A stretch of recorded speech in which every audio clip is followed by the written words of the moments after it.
Hola, ¿qué tal? Soy Manuel Martos y en este vídeo, como me habéis pedido varios de vosotros, os voy a enseñar qué opciones tengo yo configuradas en el menú Autopilot del vehículo.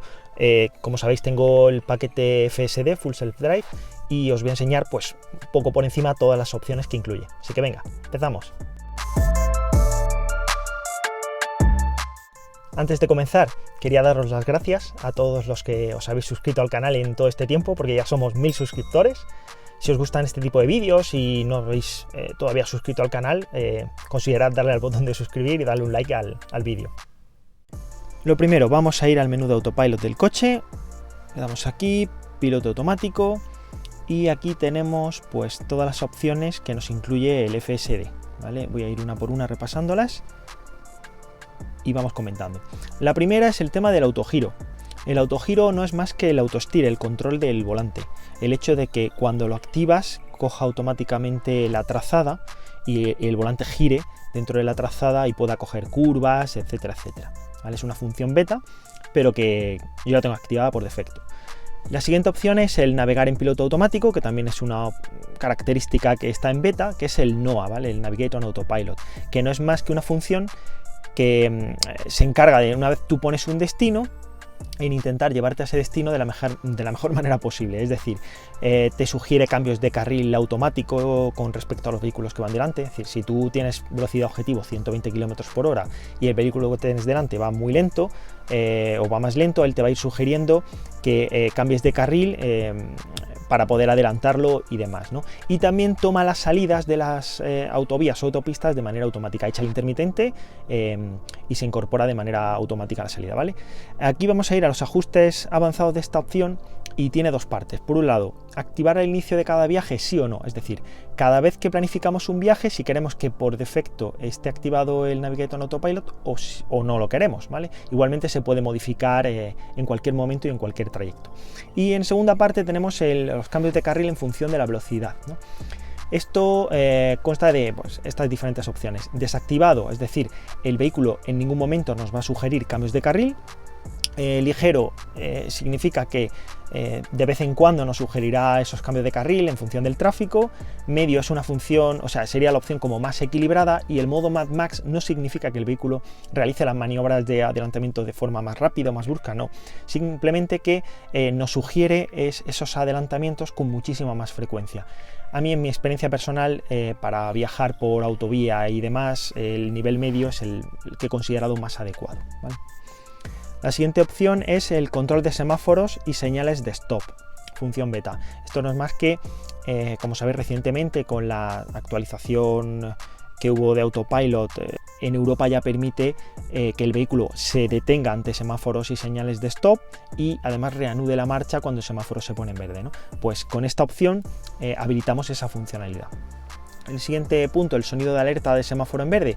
Bien, si tenemos esto habilitado, cuando el semáforo, aunque no tengamos puesta ninguna ruta, aunque no estemos utilizando el autopilot, si tú estás parado en un semáforo y en rojo y de repente se pone en verde, el vehículo lo detecta y emite un pitido por si tú estás distraído, no sé, estás hablando con alguien, estás escuchando la radio o cualquier cosa, ¿no? Te emite un pitido y en ese momento pues tú estás alerta de que vale, se ha puesto en verde y puedes continuar. El siguiente punto, la vista preliminar de visualización de conducción autónoma total. Esto no es más que aquí en esta pantalla nos dibuje las señales de stop, los semáforos con los cambios de color, las señales de tráfico con las velocidades, etcétera, etcétera, ¿vale? Convocar. Bien, como veis también es una función beta y en concreto en Europa está muy limitada. De hecho, hice un vídeo explicatorio en qué consistía el convocar, ¿no? Hay dos partes, el convocar básico y el convocar inteligente o Smart Summon, del que más adelante haré un vídeo. Bien, las opciones de convocar son las siguientes y yo las tengo configuradas de esta forma. Por un lado tenemos la distancia libre del paragolpes, que sería esta distancia de aquí. Es decir, si esto lo ampliamos, es cuánto se va a ajustar el vehículo al borde o al obstáculo que tenga por delante, por ejemplo una pared en un parking. La distancia de convocar es la distancia máxima a la que el vehículo o sea, cuando tú estés utilizando la opción del convocar desde fuera del vehículo, el recorrido máximo que hará el vehículo sin un conductor dentro. Por tanto, a mí me interesa que sea la máxima posible, y la máxima que nos permite es 12 metros. Más de 12 metros el vehículo se parará y habrá que volver a darle al botón para que continúe avanzando, ¿no? Igualmente aclaratorio, hay que estar pulsando el botón en todo momento, pero recorridos esos 12 metros el vehículo se para, te desactiva el convocar y hay que volver a activarlo.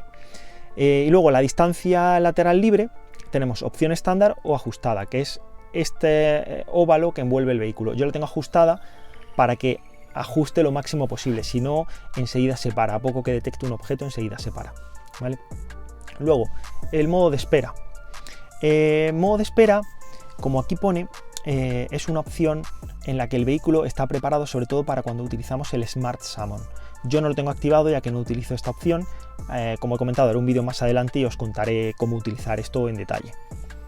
Vale, velocidad ajustada. La velocidad ajustada es cuando tú estableces el control de crucero adaptativo, o el autopilot en este caso, para que también te controle si quieres el volante. Hay dos formas de establecerlo. Uno es con un límite de velocidad, de manera que tú siempre intenta ir a la velocidad máxima de la vía que está establecida en la señal de tráfico. Si estás en una autopista a 120, limitada a 120, pero tú vas a 107, el vehículo automáticamente va a intentar conseguir la velocidad objetivo de la vía, es decir, esos 120 km por hora, y saldrá como disparado. Es algo que los propietarios llevábamos demandando mucho tiempo. Tesla por fin lo ha implementado, que es la opción de velocidad actual. Es decir, si yo voy a 107 km por hora y quiero establecer que el coche vaya solo con el control de crucero adaptativo, establezco simplemente, activo el autopilot y ya se queda fijo en esa velocidad. No va a conseguir o no va a intentar conseguir la velocidad objetivo o máxima de la vía.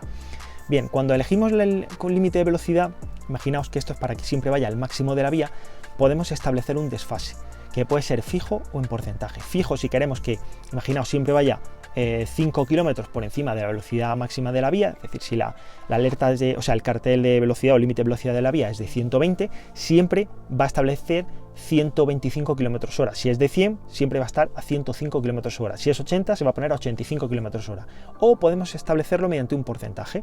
Es decir, si nosotros le establecemos, imaginaos, el 10%, si vamos en una autovía a 100 km hora, mejor dicho, el límite de la vía es 100 km hora, al activar el autopilot automáticamente se pondrá a 110, es decir, 100 más su 10%, que es 110, ¿no? Y así con cualquier límite de velocidad, ¿no? Yo, como os he comentado, llevo la velocidad actual, es la opción que más me gusta. Bien, la siguiente opción, advertencia de límite de velocidad. Esto es, como en la mayoría de los vehículos que traen una opción de este tipo, que el vehículo te avisa de alguna manera cuando te has colado de la velocidad máxima de la vía. Si la velocidad máxima de la vía es 120 y tú vas a 130, pongamos un ejemplo, y no te has dado cuenta, el coche puede o no avisarte con el off, o avisarte de manera visual, que en el caso de Tesla aquí aparecerá en la señal del límite de la vía, empezará a hacerse más grande, o de manera sonora. Para mí la opción sonora es demasiado intrusiva y por eso me quedo con la opción visual. Y luego, igual, para ese aviso, al igual que para el tema del autopilot, existe un desfase que tú puedes configurar relativo o absoluto a la vía. Relativo es, igualmente, cuántos kilómetros por encima del máximo de esa vía quieres ir. Es decir, si tú le estableces 5 kilómetros aquí, en una vía de 120 te avisará a partir de 125, si es en una de 80 a partir de 85, o si tú quieres que sea un límite absoluto, es decir, que solo te avise cuando tú, por ejemplo, vayas más rápido de 140 km hora, por ejemplo, ¿vale? Yo lo tengo puesto en relativo y sin desfase para que me avise visualmente, ya que no tengo el sonoro, en cuanto llego o supero el máximo de la vía. Esto es una cuestión al fin y al cabo de preferencia, ¿vale? Bien, la advertencia de colisión frontal. La advertencia de colisión frontal no es más que cuando, por ejemplo, el vehículo de delante pega un frenazo o empieza a ir muchísimo más lento, automáticamente aquí en la pantalla se te ilumina el vehículo de delante en rojo y el coche empieza a pitarte. Sería como un aviso para que tú pegues un frenazo, para que realmente te da a entender que el vehículo de delante, como tú no frenes o dejes de acelerar de manera inminente, vas a colisionar con él, ¿no? Entonces puedes desactivar esa alerta, ponerla a nivel tardío, que para mí en ciudad sobre todo es demasiado tarde. Temprana, desde mi punto de vista, es demasiado habitual que te esté avisando, y en mi experiencia lo he acabado configurando en medio, que creo que es la opción como más equilibrada. Y por otro lado está la prevención de salida de carril, que tiene 3 opciones: off, advertencia o asistencia. ¿Esto qué significa?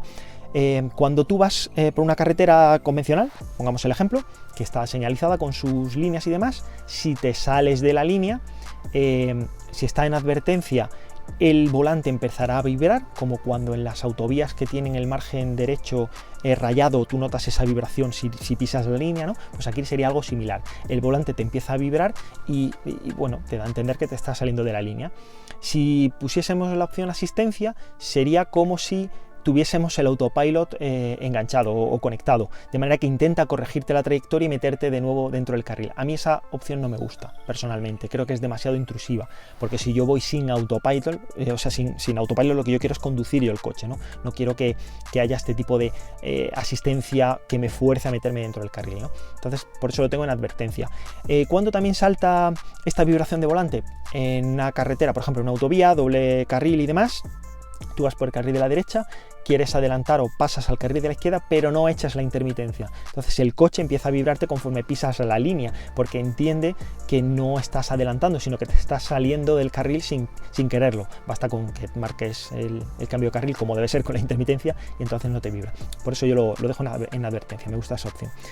Luego, prevención de salida del carril de emergencia, un estilo asociado a la parte de arriba. La alerta de colisión por ángulo muerto está aquí, además que el vehículo te empieza a pitar y pintar en pantalla cuando hay algún vehículo que tú no ves por los espejos retrovisores y con el que el coche entiende que vas a colisionar lateralmente, pues te avisa.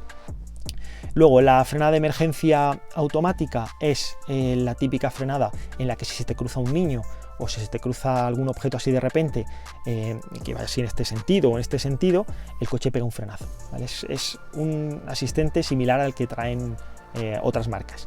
Y por último, la aceleración evita obstáculos. Esta de aquí, ¿en qué consiste? Bien, hace tiempo, hace ya unos cuantos años, hubo un caso o algún caso en el que un propietario dentro de su garaje pegó un acelerón y se empotró contra la pared. Es decir, imaginaos que estaba aparcado, creo que con esta imagen va a ser bastante más clara. Imaginaos, estaba aparcado de esta manera, esta era la pared, y pegó, o sea, puso, o él se pensaba que había puesto la marcha atrás para salir, pero puso la marcha hacia adelante. Pegó un acelerón y el coche se empotró contra la pared y denunció a Tesla, indicando que no, que él le había puesto la marcha atrás y que el coche se había comportado mal, erróneamente y demás. Bueno, Tesla analizó los logs y evidentemente demostró que era culpa del usuario, ¿no? Pues con esta opción de aceleración evita obstáculos, lo que hace es, si tú tienes una pared delante o detrás y te equivocas, por ejemplo, como en el dibujo que os he enseñado, y en lugar de meter marcha atrás para salir, cogéis y metéis marcha adelante y le pegáis un pisotón, el vehículo detecta que hay un obstáculo muy muy cerca y no va a acelerar. De esa manera evitamos que el coche se empotre en una pared de manera brusca sin que nos hayamos dado cuenta, ¿vale? Y bueno, poco más. Estas serían todas las opciones que incluye a día de hoy en la versión 2020.48.30 el menú de Autopilot con FSD. Y bueno, estas son todas las opciones que incluye a día de hoy el menú de Autopilot para un vehículo que tiene adquirido o incorporado el paquete FSD, ¿vale? Por recordarlo, la versión de Autopilot o de firmware del vehículo sobre la que he grabado este vídeo es la 2020.48.30. He sabido que Tesla va incorporando o modificando características u opciones de este menú y de otros muchos con las diferentes actualizaciones que van saliendo a lo largo del tiempo. Poco más. Ya sabéis, si os gustan este tipo de vídeos, un like, si no estáis suscritos, suscribíos y muchas gracias por verme. Venga, hasta luego.